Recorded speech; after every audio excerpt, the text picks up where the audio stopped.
اعوذ باللہ من الشیطان الرجیم، بسم اللہ الرحمن الرحیم۔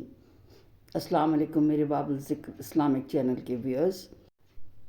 آج الحمدللہ 11ویں پارے میں سورہ توبہ کے آخری 5 رکوع یعنی رکوع 12 سے 16 اور سورہ یونس مکمل شامل ہے، وہ آپ کی خدمت میں پیش کروں گی۔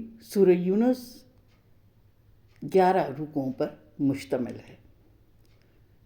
سورہ توبہ کا رکوع 12 آیت 90 to 99، اللہ کی راہ میں نہ نکلنے والوں کا انجام۔ سورہ توبہ کے 12ویں رکوع میں ان لوگوں کا ذکر ہے جو غزوہ تبوک میں شریک نہیں ہوئے۔ ان میں سے کچھ منافق تھے جنہوں نے جھوٹے بہانے کیے۔ آگاہ کیا گیا کہ عنقریب انہیں جھوٹ بولنے کی بدترین سزا دی جائے گی، البتہ ان لوگوں پر کوئی ملامت نہیں جو بیماری، معذوری یا اسباب نہ ہونے کی وجہ سے شریک نہ ہو سکے۔ مزید فرمایا کہ بعض ایسے بدبخت بھی ہیں جنہوں نے جھوٹا بہانہ کرنے کی بھی زحمت نہ اٹھائی۔ ہاں، جب مسلمان غزوہ تبوک سے واپس لوٹیں گے تو انہیں راضی رکھنے کے لیے جھوٹے بہانے پیش کریں گے۔ اعلان کر دیا ہے کہ مسلمان ان سے راضی ہو بھی جائیں تو اللہ ان بدبختوں سے ہرگز راضی نہ ہوگا۔ ان میں سے تو کچھ بدو ایسے بھی ہیں جو اللہ کی راہ میں مال دینے کو ایک تعاون سمجھتے ہیں۔ اس کی وجہ یہ ہے کہ وہ اللہ کے رسول صلی اللہ علیہ وسلم کے پاس آ کر تعلیمات دینی سیکھنے کو تیار ہی نہیں تھے۔ اگر سیکھ لیتے تو ان کے دل ایمان سے منور ہو جاتے اور وہ نفاق کی بیماری سے بچ جاتے۔ البتہ بدوؤں میں کچھ ایسے بھی ہیں جو واقعی اللہ اور اس کے رسول صلی اللہ علیہ وسلم پر ایمان رکھتے اور اللہ کی راہ میں خرچ کیے گئے مال کو اللہ کی قربت اور رسول پاک کی دعاؤں کے حصول کا ذریعہ سمجھتے ہیں۔ ان قریب ان کی مرادیں پوری ہوں گی اور اللہ انہیں اپنی رحمت میں داخل فرما دے گا۔ رکوع 13 آیت 100 to 110، دین کی خدمت کے لیے سبقت کرنے والوں کی تحسین۔ 13ویں رکوع میں ان مہاجرین اور انصار کی تحسین کا بیان ہے جنہوں نے اسلام قبول کرنے اور اس کی سربلندی کے لیے قربانیاں دینے میں سبقت کی۔ پھر ان کی بھی مدح کی گئی جنہوں نے سبقت کرنے والوں کی بڑی عمدگی سے پیروی کی۔ ان سب کو ہمیشہ ہمیش کی جنت کی بشارت دی گئی۔ اللہ ہمیں بھی ان کی پیروی کی توفیق عطا فرمائے، آمین ثم آمین۔ مزید فرمائے کہ اسلام قبول کرنے کے بعد اس کی سربلندی کے لیے قربانی دینے سے گریز کرنے والے منافق ہیں۔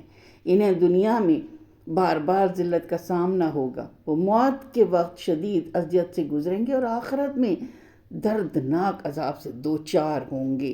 ہاں، ایسے لوگ جنہوں نے کچھ نیکیاں بھی کی ہیں اور غلطیاں بھی، انہیں امید دلائی گئی کہ اگر وہ آئندہ کے لیے اصلاح کر لے اور اللہ کی راہ میں صدقہ خیرات کریں تو اللہ انہیں معاف فرما دے گا۔ سبحان اللہ۔ اللہ 3 افراد ایسے تھے جو غزوہ تبوک میں شریک نہیں ہوئے، وہ سچے مومن تھے۔ انہوں نے رسول اللہ صلی اللہ علیہ وسلم کے پاس آ کر اپنی غلطی کا اعتراف کر لیا۔ اللہ نے ان کے لیے بخشش یا سزا کا فیصلہ مؤخر کر دیا۔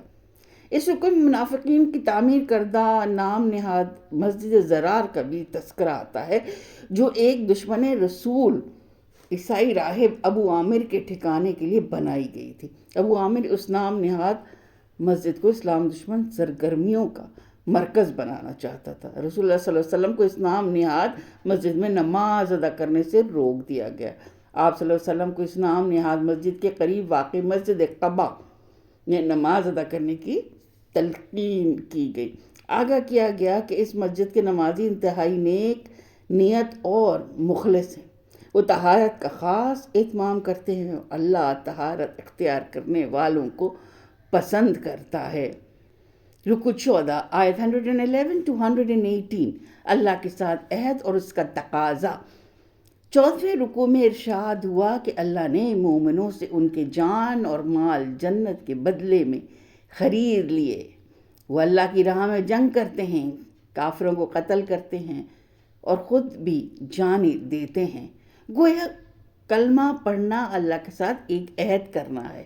اس عہد کا تقاضا ہے کہ ہم اللہ کے دین کے لیے اتنے فعال جد و جہد کریں کہ باطل سے ٹکرانے کے مرحلے تک پہنچ جائے۔ اللہ ہمیں اس ٹکراؤ میں ثابت قدم رکھنے کی توفیق عطا فرمائے، آمین آمین ثم آمین۔ اس عہد کو پورا کرنے والوں کے اوصاف یہ ہیں کہ وہ اللہ کے حضور توبہ کرنے والے، رکوع کرنے والے، سجدہ کرنے والے، لذت دینوی سے کنارہ کشی کرنے والے، کثرت سے اللہ کی حمد و ثنا کرنے والے، نیکیوں کا حکم دینے والے، برائیوں سے روکنے والے اور اللہ کی حدود کی حفاظت کرنے والے ہیں۔ اللہ کی طرف سے بشارتیں ایسے ہی مومنوں کے لیے آئی ہیں۔ اس رکوع میں ان مہاجر اور انصاری صحابہ کی بھی مدح کی گئی۔ انہوں نے غزوہ تبوک کی مشکل گھڑیوں میں نبی پاک صلی اللہ علیہ وسلم کا بھرپور ساتھ دیا تھا۔ مزید فرمایا ان 3 صحابہ کو بھی بخش دیا جائے جن کا فیصلہ مؤخر کر دیا گیا تھا۔ انہوں نے اللہ اور رسول پاک صلی اللہ علیہ وسلم کے ساتھ وفاداری کا حق ادا کر دیا۔ ان کا 50 روز تک بائیکاٹ کیا گیا، لیکن وہ اللہ اور رسول صلی اللہ علیہ وسلم کے ساتھ محبت کرتے رہے، باقاعدگی سے نمازیں ادا کرتے رہے اور دین اسلام کے ساتھ چمٹے رہے۔ اللہ نے ان کی توبہ قبول فرما لی۔ رکوع 15 آیت 119 to 122، نیک لوگوں کا ساتھ اختیار کرو۔ بہت ہی خوبصورت بات ہے۔ یہ 15ویں رکوع کیا موضوع میں ہدایت دی گئی ہے کہ وہ اللہ کی نافرمانی سے بچیں اور اس کے لیے نیک لوگوں کا ساتھ اختیار کریں۔ غزوہ تبوک کے موقع پر مومنوں کے لیے جائز نہ تھا کہ وہ رسول اللہ صلی اللہ علیہ وسلم کے ساتھ نہ نکلیں اور اپنی جانوں کو ان صلی اللہ علیہ وسلم کی جان پر ترجیح دیں۔ اللہ کی راہ میں اٹھائے ہوئے ہر قدم، برداشت کی گئی ہر تکلیف اور پیش کیے گئے ہر صدقے پر بہترین اجر دیا جائے گا، چاہے کہ ہر قبیلے میں سے چند افراد خود کو علم دین سیکھنے اور سکھانے کے لیے فارغ کریں۔ رکوع 16 جو کہ آخری رکوع ہے سورہ توبہ کا، آیت 123 to 129، عادلانہ نظام اطراف کے علاقوں میں بھی قائم کرو۔ 16ویں رکوع میں مومنوں کو ہدایت دی گئی کہ وہ اپنے علاقوں میں دین اسلام کے غلبے کے بعد اب اس عادلانہ نظام کو اطراف کے علاقوں میں بھی قائم کریں تاکہ دیگر بندگان خدا بھی اس کی برکات سے مستفید ہو سکے۔ اس کے بعد افسوس کیا گیا کہ جب کوئی سورہ نازل ہوتی ہے تو منافقین طنزاً پوچھتے ہیں کہ بتاؤ اس سورت سے کس کے ایمان میں اضافہ ہوا؟ فرمایا جو سچے مومن ہیں ان کے ایمان میں اضافہ ہو رہا ہے، البتہ جن کے دلوں میں دنیا کی محبت ہے ان کی خباثت میں مزید اضافہ ہو رہا ہے۔ آخری آیات میں مسلمانوں کو آگاہ کیا گیا کہ رسول اللہ صلی اللہ علیہ وسلم تم سے انتہائی محبت کرنے والے اور تمہارے لیے ہر خیر کے طلبگار ہیں، البتہ اگر تم نے ان صلی اللہ علیہ وسلم کی دعوت پر لبیک نہ کہا تو جان لو کہ ان صلی اللہ علیہ وسلم کا بھروسہ اس اللہ پر ہے جو بڑے عظیم عرش کا مالک ہے۔ پھر سورہ یونس کا آغاز ہوتا ہے کافروں پہ اتمام حجت۔ یہ رکوع 1 آیت 1 to 10، مظاہر قدرت پر غور کر کے ایمان حاصل کرو۔ پہلے رکوع میں اللہ کی بے مثال قدرتوں کا بیان ہے۔ اللہ نے 6 دنوں میں زمین و آسمان بنائے، سورج اور چاند تخلیق کیے اور رات اور دن کا نظام واضح کیا۔ وہی ہے جو پوری کائنات کے معاملات کی تدبیر کر رہا ہے۔ جو لوگ قدرت کی ان مظاہر پر غور کر کے ایمان لاتے ہیں وہ جنت میں ہوں گے، اور جو بد نصیب دنیا کے حسن میں کھو کر غافل ہیں وہ جہنم کا نوالا بنیں گے۔ رکوع 2 آیت 11 to 20، کیا من گھڑت معبود شفاعت کریں گے؟ دوسرے رکوع میں کفار کی طرف رسول اللہ صلی اللہ علیہ وسلم سے اس مطالبے کا ذکر ہے کہ قرآن کو بدل ڈالیے، کیا کوئی دوسرا قرآن لے آئیے یا کوئی دوسرا قرآن لے آئیے جو ہمارے لیے قابل قبول ہو۔ رسول اللہ صلی اللہ علیہ وسلم سے کہا گیا کہ کفار کو بتا دیں کہ یہ میرا کلام نہیں کہ میں اسے بدل ڈالوں، یہ اللہ کا کلام ہے، تم اللہ کے کلام کا انکار کر رہے ہو اور ساتھ ہی دعویٰ کرتے ہو کہ تمہارے خود ساختہ معبود اللہ کے ہاں تمہارے حق میں شفاعت کریں گے۔ اللہ کے سوا کوئی معبود نہیں اور تمہارے تمام تصورات باطل اور بے بنیاد ہیں۔ رکوع 3 آیت 21 to 30، فرشتوں اور اولیاء اللہ کا مشرکین سے اعلان بیزاری۔ تیسرے رکوع میں بیان کیا گیا کہ اللہ جب انسان کو اپنی رحمت سے نوازتا ہے تو وہ عیش میں یا خدا سے غافل ہو جاتا ہے۔ البتہ جب کوئی تکلیف آتی ہے تو اب خوب اللہ کو یاد کرتا ہے۔ جب کشتیاں سکون سے چل رہی ہوں تو لوگ ان میں عیاشی کر رہے ہوتے ہیں، اور پھر جب طوفان آ جائے اور کشتی ڈولنے لگے تو گڑ گڑا کر اللہ کو پکارتے ہیں اور وعدہ کرتے ہیں کہ اگر اس مصیبت سے بچ گئے تو دوبارہ اللہ کی نافرمانیاں نہیں کریں گے۔ جیسے ہی اللہ بحفاظت خشکی پر لے آتا ہے تو وہ اپنے عہد کو توڑ دیتے ہیں۔ عنقریب انہیں اس بد عہدی کی سزا مل کر رہے گی۔ روز قیامت نیک لوگوں کے چہرے روشن ہوں گے اور وہ ابدی جنت کے مزے لوٹ رہے ہوں گے۔ نافرمانوں کے چہرے سیاہ ہوں گے اور وہ جہنم کی آگ میں جل رہے ہوں گے۔ مشرکین فرشتوں اور اولیاء اللہ کو اللہ کے ساتھ شریک ٹھہرا رہے ہیں۔ روز قیامت یہ نیک ہستیاں مشرکین سے اعلان بیزاری کریں گی اور کہیں گی کہ ہم ان کی دعاؤں پر نظر و نیاز سے غافل تھے۔ اس وقت مشرکین کو اندازہ ہو جائے گا کہ ان کے مشرکانہ تصورات باطل اور گمراہ کن تھے۔ رکوع 4 آیت 31-40 حق کے اعتراف پر مجبور کرنے والی سوالات۔ چوتھے رکوع میں مشرکین سے پوچھے گئے سوالات کا ذکر ہے۔ کون ہے جو انہیں آسمان اور زمین سے رزق دیتا ہے؟ کون ان کی بصارت اور سماعت کا اختیار رکھتا ہے؟ کون مردہ کو زندگی اور زندہ کو موت دیتا ہے؟ اتنی بڑی کائنات کو چلانے کی منصوبہ بندی کون کر رہا ہے؟ کون ہے جس نے پہلی مرتبہ کسی شے کو پیدا کیا اور دوبارہ بھی پیدا کرنے کی قدرت رکھتا ہے؟ کس نے سیدھے راستے کی ہدایت کے لیے کتابیں نازل کی ہیں؟ اور ان تمام سوالوں کا جواب یہ ہے، یہ سب کچھ اللہ ہی کرتا ہے۔ اب غور کرو کہ اللہ کے ساتھ کسی اور کو شریک کرنے کا کوئی جواز ہے؟ بلا شبہ حق کے ایسے ٹھوس دلائل پیش کرنے والا قرآن مجید اللہ کا کلام ہے۔ اگر کوئی سمجھتا ہے کہ یہ اللہ کا کلام نہیں تو مقابلے میں اس جیسی ایک صورت ہی پیش کر کے دکھا دیں۔ رکوع 5 آیت 41-53 دنیا کی زندگی کی مدت 1 گھڑی یا اس سے بھی کم ہے۔ اللہ 5ویں رکوع میں آگاہ کیا گیا کہ روز قیامت جب لوگوں کو اٹھایا جائے گا تو محسوس کریں گے کہ دنیا کی زندگی کی مدت 1 گھڑی یا اس سے بھی کم تھی۔ یقیناً خسارے میں رہے وہ لوگ جنہوں نے اس قلیل مدت کی زندگی کو غفلت میں گزار دیا۔ اللہ نے تو لوگوں کی ہدایت کے رسول بھیجے اور لوگوں کی اصلاح کے لیے مہلت بھی دی۔ جب مہلت ختم ہو گئی تو پھر انہیں ملیا میٹ کر دیا گیا، لیکن کسی کے ساتھ کوئی ظلم نہیں کیا گیا۔ کہ آج زمین پر بسنے والے عذاب کے منتظر ہیں کہ عذاب کے آنے پر توبہ کریں گے؟ اس وقت کی توبہ ہرگز قبول نہ ہوگی۔ رکوع 6 آیت 54-60 قرآن کریم کی عظمت کی 4 نشانیاں ہیں۔ چھٹے رکوع میں قرآن کریم کی عظمت کی 4 نشانیاں بیان کی گئیں۔ یہ انسانوں کے دلوں کو غفلت سے نکالنے والی نصیحت ہے۔ ان کی باطنی بیماریوں یعنی کہ دنیا کی محبت سے پیدا ہونے والی برائیوں کا علاج ہے۔ انسان کے عقائد اعمال کے اصلاح کے لیے ہدایت ہے۔ ایسے مومنوں کے لیے دنیا اور آخرت میں رحمت کا باعث ہے جو اس کی دی ہوئی ہدایات پر عمل کرتے ہیں۔ بلا شبہ قرآن اللہ کی رحمت اور فضل کا مظہر ہے۔ لوگوں کو چاہیے کہ قرآن جیسے نعمت کے حصول پر خوشیاں منائے، قرآن کو سمجھنے، اس پر عمل کرتے، اس کے احکامات کے نفاذ اور اس کی تعلیمات کو دوسروں تک پہنچانے والی خدمت اس مال و متاع سے کہیں بہتر ہے جو دنیا اور لوگ جمع کرتے ہیں۔ رکوع 7 آیت 61-70 اللہ کے نزدیک محبوب عمل تلاوت قرآن کریم ہے۔ 7ویں رکوع میں ارشاد ہوا کہ نبی صلی اللہ علیہ وسلم آپ کسی حال میں نہیں ہوتے اور اے لوگوں تم کوئی عمل نہیں کر رہے ہوتے مگر اللہ دیکھ رہا ہوتا ہے۔ خاص طور پر ایک عمل کا نام لے کر ذکر کیا گیا کہ وہ ہے تلاوت قرآن پاک۔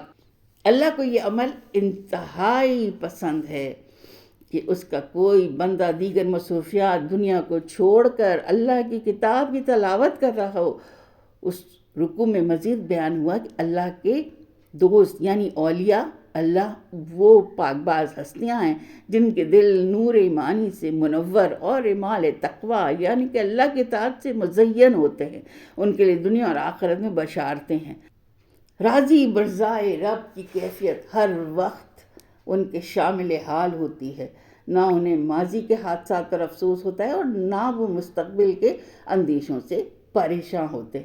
اللہ ہمیں بھی ایمان اور تقوی کی سعادتیں عطا فرمائے. آمین ثم آمین. رکوع 8 آیت 71 to 82. فتح ہمیشہ حق کی ہوتی ہے. بے شک 8ویں رکوع میں حضرت نوح علیہ السلام کی اپنی قوم کے ساتھ آخری گفتگو کا ذکر ہے. انہوں نے قوم سے کہا کہ اگر میری تبلیغ تمہیں ناگوار محسوس ہو رہی ہے تو تم میرے خلاف جو کر سکتے ہو کر لو. میرا بھروسہ اللہ پر ہے. غور تو کرو، میری تبلیغ بڑی بے غرضی کے ساتھ ہے. میں نے تم سے اس پر کوئی اجر نہیں مانگا. بدقسمت قوم کی اکثریت نے ان کی دعوت حق کو جھٹلایا اور آخرکار ہلاکت سے دوچار ہوئی.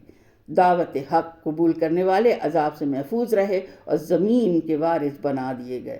اسی طرح حضرت موسیٰ علیہ السلام اور حضرت ہارون نے فرعون اور اس کی قوم کو دعوت حق دی اور معجزات کے ذریعے حق کا ثبوت دیا. انہوں نے دعوت حق کا مذاق اڑایا اور معجزات کو جادو قرار دیا. معجزات کے مقابلے کے لیے ماہر جادوگروں کو بلایا گیا. جادوگر مقابلے میں شکست سے دوچار ہوئے. اللہ نے حق کا حق ہونا اور باطل کا باطل ہونا ثابت کر دیا. رکوع 9 آیت 83 to 92. بنی اسرائیل کا اول قبلہ خانہ کعبہ تھا. نویں رکوع میں بیان کیا کہ بنی اسرائیل کے محض چند نوجوانوں نے حضرت موسیٰ پر ایمان لائے. اس کی وجہ یہ تھی کہ ان کے سردار فرعون کے ایجنٹ بن کر اپنی قوم کے مومنوں پر ظلم و ستم کر رہے تھے. حضرت موسیٰ علیہ السلام نے قوم کو صبر اور اللہ پر توکل کرنے کی تلقین کی. قوم نے کہا ہاں ہم اللہ پر توکل کرتے ہیں. اے اللہ تو ہمیں ظالموں کے شر سے محفوظ فرما اور ہمیں ان کے لیے ذریعہ آزمائش نہ بنا. اللہ نے حضرت موسیٰ علیہ السلام کو حکم دیا کہ کچھ گھروں کو قبلہ رخ بنا کر مسجد کی صورت دو اور وہاں نماز قائم کر کے اللہ سے مدد کی التجا کرو. اس وقت ہیکل سلیمانی تو بنا ہی نہ تھا، لہٰذا قبلہ سے مراد خانہ کعبہ ہے. گویا بنی اسرائیل کا بھی اول قبلہ خانہ کعبہ ہی تھا. حضرت موسیٰ علیہ السلام نے اللہ سے فریاد کی کہ آل فرعون کے پاس مال و اسباب قوت کی فراوانی ہے جس کے ذریعے وہ لوگوں کو اللہ کی راہ سے روک رہے ہیں. اے اللہ ان کے مال و اسباب کو تباہ کر دے اور انہیں ایمان لانے سے محروم کر دے. اللہ نے یہ فریاد سن لی اور فرعون کو اس کے لشکر سمیت غرق کر دیا. غرق ہوتے ہی فرعون نے کہا میں ایمان لاتا ہوں بنی اسرائیل کے معبود پر.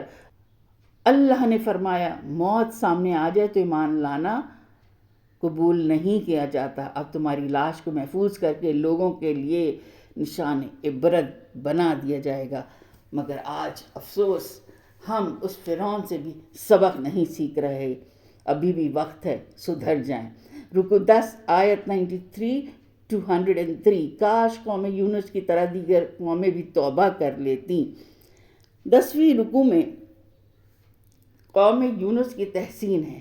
کئی قوموں نے اللہ کی نافرمانی کی لیکن یہ واحد قوم تھی جس نے عذاب کے آثار دیکھے تو توبہ اور ایمان لے آئی. اللہ نے اسے معاف فرما دیا اور پھر ایک مدت تک اسے مال و متاع سے نوازتا رہا. رکوع کے آخر میں دعوت دی گئی کہ دیکھو تو صحیح کائنات میں اللہ کی قدرت کے کیسے کیسے مظاہر ہیں. ان پر غور کر کے ایمان کی دولت حاصل کی جا سکتی ہے. ایمان لانے والے کامیاب اور اس سے محروم رہنے والے برباد ہوں گے. 11ویں پارے کا یہ سورہ یونس کا آخری رکوع ہے. یہ رکوع 11 آیت 104 to 109. باطل کے ساتھ سمجھوتا نہیں ہو سکتا.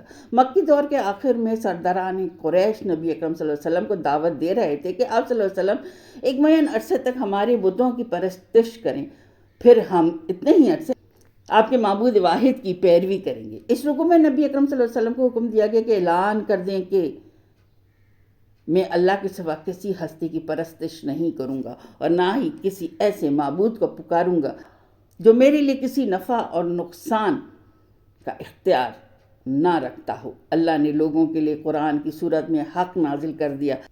جو حق قبول کرے گا تو وہ اپنی ہی جنت کو سنوارے گا، جو حق قبول نہیں کرے گا اپنے لیے ہی جنت کی آگ کو بھڑکائے گا۔ نبی اکرم صلی اللہ علیہ وسلم کو تلقین کی گئی کہ قرآن کی پیروی کریں اور حق پر ڈٹے رہیں، یہاں تک کہ اللہ کی طرف سے حق و باطل کے درمیان فیصلہ ہو جاتا ہے۔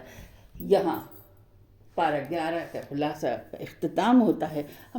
ہمیں چاہیے کہ اللہ کے آگے سجدہ گو ہوں، اپنے گناہوں سے توبہ کریں۔ اگر ہمیں صرف اور صرف جو ہے اللہ سے ڈرنا چاہیے، اس کے علاوہ سارے معاملات جو اللہ کی رضا کے لیے ہوں وہ کرنا چاہیے۔ آج ہم بہت سی پستائیت میں پڑ چکے ہیں، تو میں دعا کرتی ہوں اس رمضان کے مقدس مہینے میں کہ اللہ پاک ہمیں